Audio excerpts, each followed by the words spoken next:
नमस्कार सर, मेरा नाम राजू है। एक क्वेश्चन है, हमेशा पूछा जाता है मन में या फिर कमेंट्स में कि सेम अमाउंट है, इसके लिए वन टाइम करूं या एसआईपी करूं, क्या बेहतर है।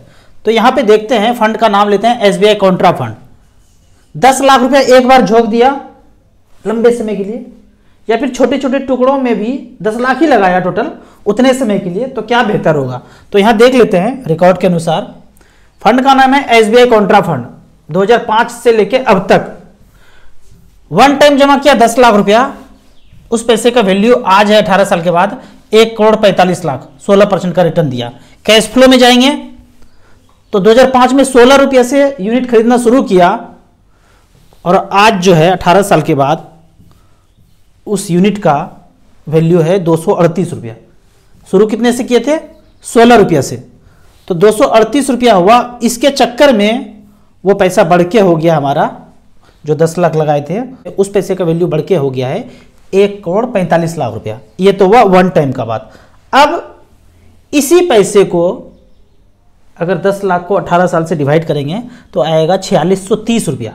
तो इसी पैसे को यदि एसआईपी में करते रहें तो यहाँ पे इसी पैसे को हमने एसआईपी के रूप में सिलेक्ट किया है। फंड का वही नाम है एसबीआई कॉन्ट्रा, और 2005 से लेकर अब तक 10 लाख रुपया वन टाइम नहीं लगाया और एसआईपी कर लिया 4630 रुपये का। तो टोटल 10 लाख रुपया जमा हो गया और वैल्यू बना 40,31,000, 13.12% का रिटर्न यहाँ पे मिला। यानी कि वन टाइम में जो पैसा हमारा 1,45,00,000 रुपया बना था, एसआईपी किया सेम ड्यूरेशन के लिए तो 40,31,000 बना। तो क्या बोलेंगे, एसआईपी बेहतर या वन टाइम बेहतर? एक मुश्त पैसा लगा रहे हैं तो जाहिर सा बात है और लंबा समय दे रहे हैं तो वन टाइम बेहतर होगा। लेकिन आप छोटे छोटे अमाउंट लगा रहे हैं, पैसा है ही नहीं ज़्यादा, 10 लाख होगा तब ना लगाएंगे, और उतना ज़्यादा समय होगा तब तो रखेंगे। लेकिन आपको छोटा छोटा अमाउंट है, समय तो बहुत ज़्यादा है पर अमाउंट अभी छोटा छोटा ही है, तो एसआईपी ही बेहतर है। जिनके पास पैसा है सब कुछ, उसके लिए सब कुछ अच्छा है। जिनके लिए कुछ भी नहीं है तो यही बेहतर है। अब यहाँ पे एक दूसरा क्वेश्चन पूछा गया है कि 10 लाख लगा के एचडब्ल्यूपी मार दें, और जो एचडब्ल्यूपी से पैसा आ रहा है उसको एसआईपी में पलटी मार दें। एक तरफ से पैसा आ रहा है, 10 लाख लगाया, आ रहा है एचडब्ल्यूपी पेंशन, और उस पैसे की जरूरत नहीं है, उसको एसआईपी में पलटी मार दें। दोनों चीज़ मजा ले लेना चाहते हैं, एचडब्ल्यूपी का भी मजा हो गया, एसआईपी का भी मजा हो गया, डबल मजा हो गया ना। ये कैसा रहेगा बताइए? बड़ा अच्छा आइडिया आया है मेरा दिमाग में कि एचडब्ल्यूपी का भी मजा ले लेते हैं, एसआईपी का भी मजा ले लेते हैं। देख लेते हैं मैथमेटिक्स में उस मजा को कैसे आता है, देखते हैं। 10 लाख रुपया लगाया, 6-6 हज़ार रुपया एचडब्ल्यूपी लेना शुरू किया। यहाँ देख लेते हैं, 10 लाख लगाया इसी फंड में और 6,000 रुपया का एचडब्ल्यूपी कर लिए। यहाँ पे StarSIP.in पे जाना है, एचडब्ल्यूपी सेक्शन में बिना लॉगिन किए हुए, ताम झाम कुछ नहीं चाहिए। एचडब्ल्यूपी के सेक्शन में गए, 10 लाख लगाया था, 6-6 हज़ार रुपये लेना शुरू किया, तो टोटल पेंशन विड्रॉ कर लिए 12,90,000 और आज बैलेंस बचा है 93,52,000। यहाँ पे दिखा रहे हैं कि बैलेंस बच गया 93,52,000 रुपया। ये हो गया समीकरण नंबर 1। 6-6 हज़ार रुपया तो मिल ही रहा है, बच गया 93,52,000। अब जो ये 6-6 हज़ार रुपया मिला, इसका एसआईपी में पलटी मार दिए। यहां देख लेते हैं, इसका एसआईपी में पलटी मारे अगर 6,000 रुपये पर मंथ, वही फंड एसबीआई कॉन्ट्रा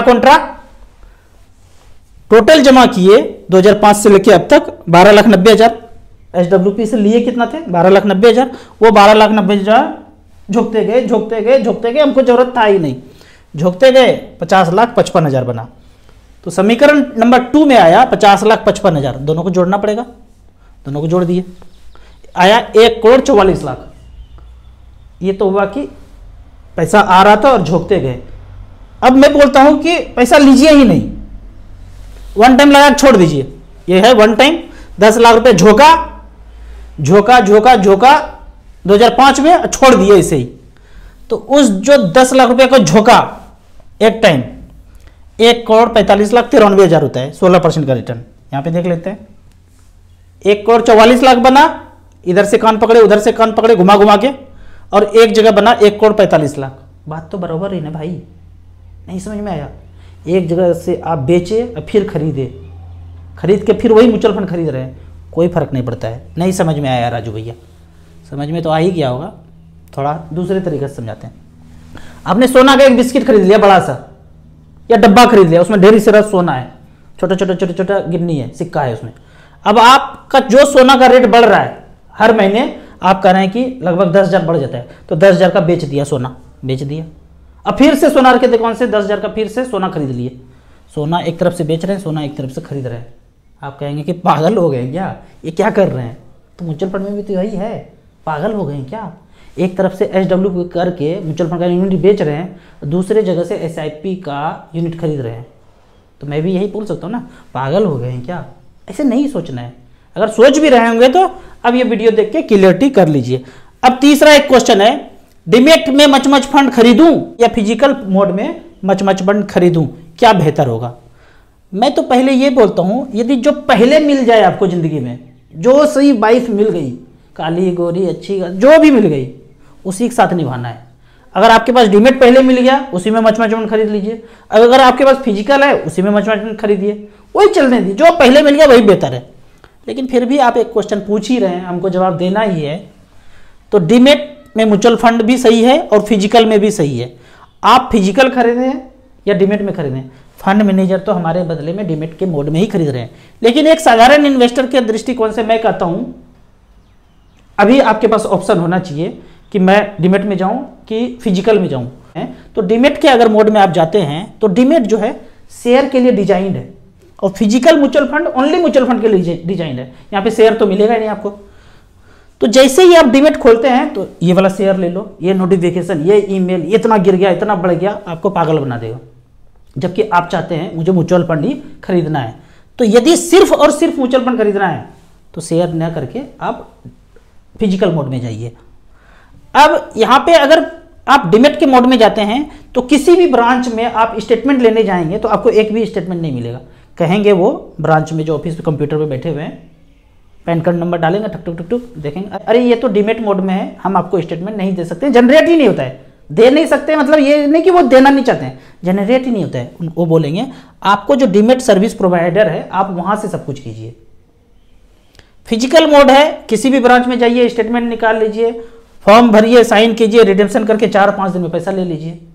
डीमैट के मोड में आपको आईडी पासवर्ड से ही रिडेम्पशन डालेंगे, या डीमैट सर्विस प्रोवाइडर जो है, जो भी होगा जिसके थ्रू आप डीमैट खोले वहीं से सारा कुछ होगा। बाकी ब्रांच में आप कुछ भी ज़्यादा कुछ कर नहीं सकते हैं। लेकिन म्यूचुअल फंड का एक ऐसा चीज़ है, ऑल इंडिया में कहीं भी चले जाइए, कोई नहीं पूछेगा आपसे आप कहाँ खोले थे, मतलब ही नहीं है। फॉर्म भरिए, साइन कीजिए, पैसा आपके अकाउंट में आ गया। ठीक है, तो थोड़ा थोड़ा डिमेरिट भी है, मेरिट भी है। मुझे तो फिजिकल मोड ज़्यादा अच्छा लगता है। यहाँ पे एक फैक्टर और है डीमैट मोड में। डीमैट मोड में अगर जाते हैं तो इसका सालाना चार्ज है, 300 से लेकर 500 तक सालाना चार्ज है। अभी सेबी जो है तरह तरह का म्यूचुअल फंड में रेगुलेशन लाए हैं कि जितना भी एक्सपेंस होगा, जो भी होगा तामझाम, सब TER के अंदर होगा, STT हो, एग्जिट लोड हो, सब इसके अंदर होगा। उसी तरह मैं ये रिक्वेस्ट करता हूँ, शेयर के केस में भी जो एनुअल मेंटेनेंस चार्ज है वो भी शेयर के अंदर ही डाल दीजिए, जो भी एक्सपेंस रेशियो आता है उसके अंदर ही डाल दीजिए, इन्वेस्टर से मत काटिए। क्यों बोल रहा हूँ ऐसा? एनुअल मेंटेनेंस चार्ज जो होता है, मान लेते हैं किसी व्यक्ति ने 10,000 का शेयर खरीदा और भूल गया, भाई छोड़ देते हैं, अच्छा चल रहा है शेयर मार्केट, हम भी लगा के छोड़ देते हैं। अब एनुअल मेंटेनेंस चार्ज बेचारे का 350 रुपया हिट हुआ बैंक में, उस समय दुर्भाग्य से उनके अकाउंट में पैसा नहीं है, तो चार्ज काटेगा बैंक 500 से लेके 1000 रुपया। कोई 500 भी काटते हैं, कोई 1000 भी काटते हैं, कोई 300 भी काटते हैं, कोई 400 भी काटते हैं। अलग अलग बैंक का अलग अलग नियम कानून है, ये भी थोड़ा सा देख लीजिए। RBI साहब जी, एक जैसा होना चाहिए, 150-200 रुपया कर दीजिए, सबको एक जैसा, तो ये कटेगा 500 से लेके 1000 रुपया। अब अगर मान लेते हैं कि 10 महीना पैसा नहीं है उनके अकाउंट में, कुछ और अकाउंट उन्होंने खोल लिया, उससे ट्रांजेक्शन चल रहा है, इससे नहीं कर रहे, तो 10 बार अगर हिट हुआ, ये 350 रुपया लेने के लिए 10 बार उनके अकाउंट में हिट हुआ, तो 10 बार ECS बाउंस का चार्ज कटेगा। तो 500-500 रुपये की दर से 10 बार करेंगे तो 5000 रुपया चला ही जाएगा। लगाए थे बेचारे ने 10,000 रुपया, 1 साल 2 साल 3 साल के बाद 5000 का चार्ज कट जाएगा। इसको कहते हैं खाया पिया कुछ नहीं, ग्लास तोड़ा 12 आना। बढ़ा कितना होगा 10,000 में पता नहीं, बढ़ा घटा क्या हुआ, चार्ज लग के तैयार है। अब पागल बनते रहिए, क्या करना है।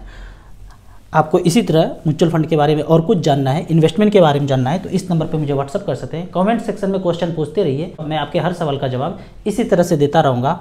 आपको म्यूचुअल फंड में शुरुआत करना है, इन्वेस्ट करना है, तो एसेट प्लस का 2 ऐप है, इन्वेस्टर के लिए अलग है, डिस्ट्रीब्यूटर के लिए अलग है। डिस्ट्रीब्यूटर हमसे जुड़ना चाहते हैं तो डिस्ट्रीब्यूटर के लिए अलग ऐप है, लिंक में जाके आप रजिस्टर कर सकते हैं। ऐप का और मेरे सर्विस का लाइफ टाइम कोई चार्ज नहीं है।